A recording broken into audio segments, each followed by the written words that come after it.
नमस्कार, the live India से मैं योगेश चांगड़ा और आप देख रहे हैं आज की खास खबर। देश भर में जहां महिलाओं के साथ अत्याचार दिन पर दिन बढ़ते जा रहे हैं, वहीं महिलाओं के साथ दहेज को लेकर भी एक धारणा बनी हुई है कि किसी प्रकार जिस प्रकार लड़की शादी करते हैं उसके बारे में दहेज मांगा जाता है।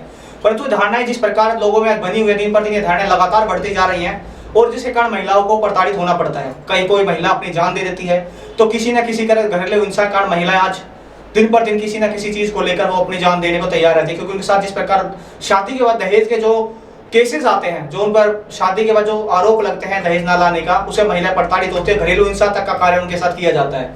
कोई महिला की डेथ हो जाती है तो कोई महिला आगे बढ़ पाती है, जिससे कारण वो केस करके जीत जाती है। परंतु कैसा ही मामला हमारे सामने आया है जिसमें एक महिला ने एक युवक पर यह आरोप लगाया है कि उससे दहेज मांगा गया और शादी के तीसरे दिन यह आरोप लग चुके हैं। जानकारी के लिए आपको जानकारी देते हैं कि यह महिला ने आरोप लगाया अपने पति के ऊपर कि शादी के 3 दिन बाद ही उस पर आरोप लग चुके थे कि उन्हें दहेज मांगा है। और उन्हें यह भी बताया कि जिस प्रकार जानकारी मिली थी, हमने आपको जानकारी बता दी कि उनको यह भी बताया गया था कि जब महिला के साथ मारपीट की गई, उन्होंने यह बताया कि जब उनको केसेस थाने में जब गए तो उनके ऊपर केस दर्ज हुआ तो उसने बताया कि मेरे पास शादी के 3 दिन बाद मेरे साथ मारपीट की गई है और मेरे गांव में ही मारपीट की गई है और जो दहेज का सामान था वो इनके मेरे गांव में ही आया था, क्योंकि उनके पति जो हैं, जो पीड़ित पक्ष हमारे पास मौजूद है, मैं उनसे बात करूंगा। पहले मैं आपको कुछ बता दूं कि जानकारी ये है कि जिस प्रकार पीड़ित पक्ष ने यह आरोप लगाए हैं कि हमारे पास दहेज का कोई सामान नहीं आया है, परंतु उन्होंने जो आरोप लगाए वो सरासर झूठे हैं। क्योंकि इसके लिए जब हम बात कर लेते हैं, उसने जो आरोप है वो सरासर झूठे हैं, क्योंकि उस दहेज ना आने का गवाह पूरा गांव मौजूद है। क्योंकि जिस प्रकार शादी की गई थी तो पूरा गांव वहां पर मौजूद था और उन्हें खुद ने यह सामने किया था कि दहेज का कोई सामान यहाँ पर नहीं आया।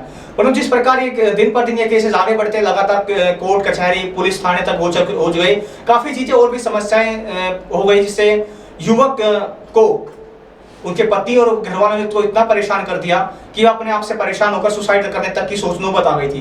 परंतु किसी तरह वो अपने आप में संभले और उन्होंने मीडिया का सहारा लिया और आज वो हमारे साथ मौजूद है। मैं उनसे जानना चाहूंगा कि क्या कहना है इस चीज को लेकर कि लगातार महिलाएं जो आरोप लगाती है, क्या वो कितना सत्य है, उनकी जो पत्नी ने जो आरोप लगाए हैं उन पर वो कितना सत्य है।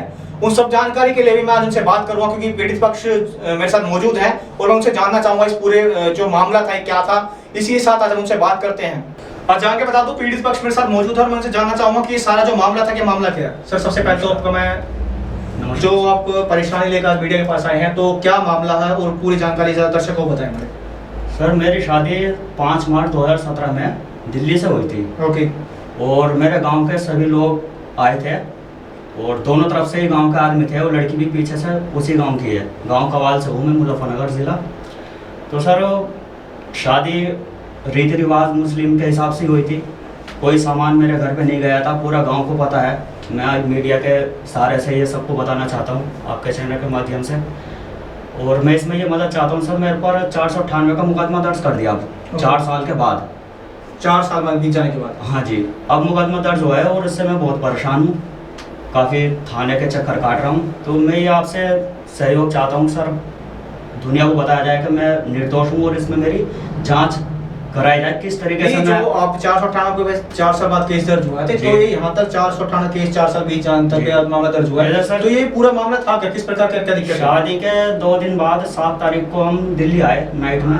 अगले दिन से मेरे को ये कहा कि आप ना गाँव से ख़त्म करके सब कुछ यहाँ आ जाओ, सही ना, सारा सामान अपना बेच के फैमिली से अलग हो गए। तो मैंने मना किया कि ऐसा नहीं हो सकता। ओके। उस पर उन्होंने मेरे को बहुत दबाव दिया इस चीज़ के लिए। इस दबाव किसकी तरफ? मेरे घरवाली और उसका भाई जो है। ओके, मतलब घरवाली का भाई के साथ रह रही थी? हाँ जी, हाँ जी, उनके घर पे ही मैं था उस टाइम। ओके, मतलब घर जा करके रह रहे थे जी। उन्होंने कहा कि आपको यहीं दिल्ली रहना पड़ेगा। ओके। मैंने काफ़ी मतलब 1 महीना तक उनके साथ एडजस्ट किया, लेकिन वो नहीं हो पाया। ओके। तब मैं यहाँ गुड़गांव वापसी आया, काम पे लगा। मैंने उनको लाने के लिए कोर्ट से नोटिस भी भेजा। तो मतलब पहले गाँव में आपकी शादी हुई, फिर आप दिल्ली आए, दिल्ली से गुड़गांव आए जॉब करने के लिए? जी। ओके। तो सर, मैंने कोर्ट से भी नोटिस भिजवाया कि भाई मेरे साथ आके रहो, तो उन्होंने कोई जवाब नहीं दिया। मैंने एक केस भी डाला सेक्शन 9 का। ओके। सेक्शन को जो आपने केस डाला किस कोर्ट में डाला था? वो मुजफ्फरनगर से डाला था मैंने। पहले गुड़गांव से भी भेजे थे नोटिस, लेकिन फिर मैंने वहीं से डाला। ओके। उसमें उनकी एक्स पार्टी हो गई, वो 1 भी तारीख पे नहीं आए, 1-1.5 साल तक। ठीक है, मतलब 1-1.5 साल तक केस चलता रहा। तो वो मैं जीत गया। उसके बाद उन्होंने फिर महिला थाने में शिकायत की। ठीक है। वहाँ पे मैंने जाके सारी कहानी बताई, उनको सब कुछ बताया। तो उसमें भी काफ़ी दिन तक मेरे को बुलाते रहे, लेकिन कोई आरोप सिद्ध नहीं हुआ। उसके बाद अब इन्होंने कोई आरोप सिद्ध नहीं हो पाया। हाँ जी, उसके बाद अब इन्होंने 498 का डाल तो दिया। ये 498 की जो डाला उसमें है, मेरे किस घर को में लेकर पूरा है? नाम लिख रखे है जी, मारपीट की है और तो दहेज आपने जो मांगा हमें है। जानकारी दी है कि आपकी जो वाइफ थी वो गुड़गांव वो के गांव में तो रही नहीं जी। तो मारपीट किस हिसाब से किस चीज पे? अब ये सर ये चीज़ वो साबित भी नहीं कर पा रही है कोर्ट में। 125 का अलग से डाला मेरे ऊपर, मुझे मतलब कोर्ट कचहरी के चक्कर कटाने के लिए कुछ ना कुछ करते रहते हैं। मेरे पे खर्चे का डाल दिया है केस।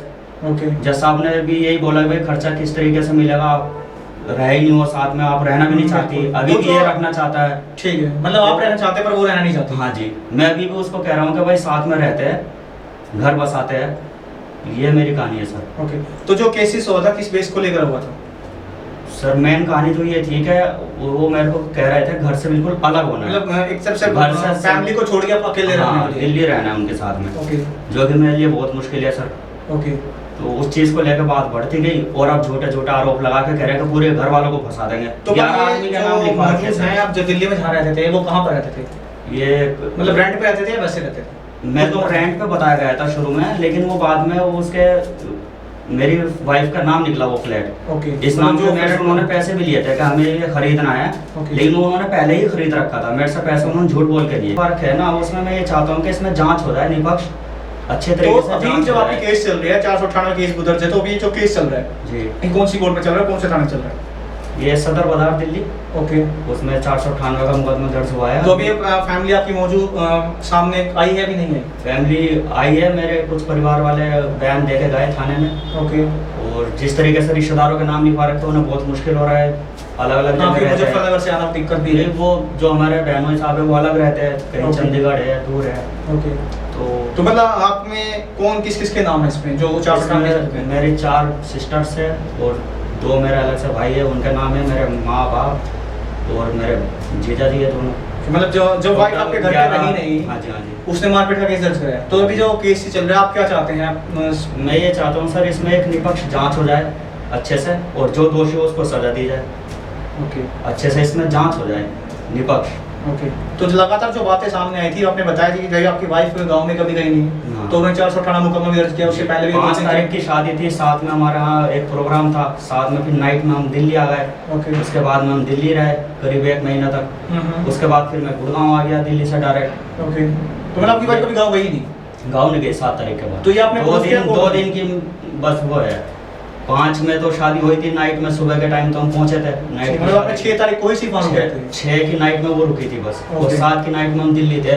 लोकेशन आप सब निकलवा सकते हो, मेरी भी उनके घर वालों की भी, सब कुछ, और मैं पूरा सहयोग करने के लिए तैयार हूँ हर चीज़ से। जब आपकी वाइफ थी वो शादी आपके गाँव, वाइफ आपके गाँव कहाँ के रहने वाले? रहने वाले तो ये वो पीछे से एक ही गांव के, लेकिन वो परमानेंट ना काफ़ी सालों से दिल्ली रहते हैं, उनका अपना घर सब कुछ दिल्ली में है। ओके। वोटर ID सब कुछ उनका दिल्ली में है। ओके। तो ये शादी किस प्रकार, थोड़ा सा बताइए मेरे को। शादी तो सर जो एक गांव के एक हमारे रिश्तेदार है वो बीच में थे, उन्होंने उन्होंने अब तक कोई बयान दिया था कि भाई हमारी तरफ से कोई दहेज वहेज को लेकर क्या बयान हुआ? नहीं, हमारे जो है ना जो बिचौलिया है वो कोर्ट में आने के लिए तैयार है कि भाई दहेज नहीं गया। पूरे गांव को पता है सर, गांव की बारात आई थी, किस तरीके से बारात आई गई वहाँ पे। मैं उसके लिए रिक्वेस्ट भी कर रहा हूँ कि वहाँ पे मेरा इंटरव्यू हो जाए, गांव में चले जाए मीडिया या जैसे भी है। ओके भाई। सुनिए आपने पीड़ित पक्ष की कहानी, जो उन्होंने बताया कि उनके साथ किस प्रकार का बिहेवियर उनके साथ किया गया है। बाकी लेटेस्ट खबरें जानने के लिए चैनल को सब्सक्राइब और बेल आइकन को प्रेस करना ना भूलें।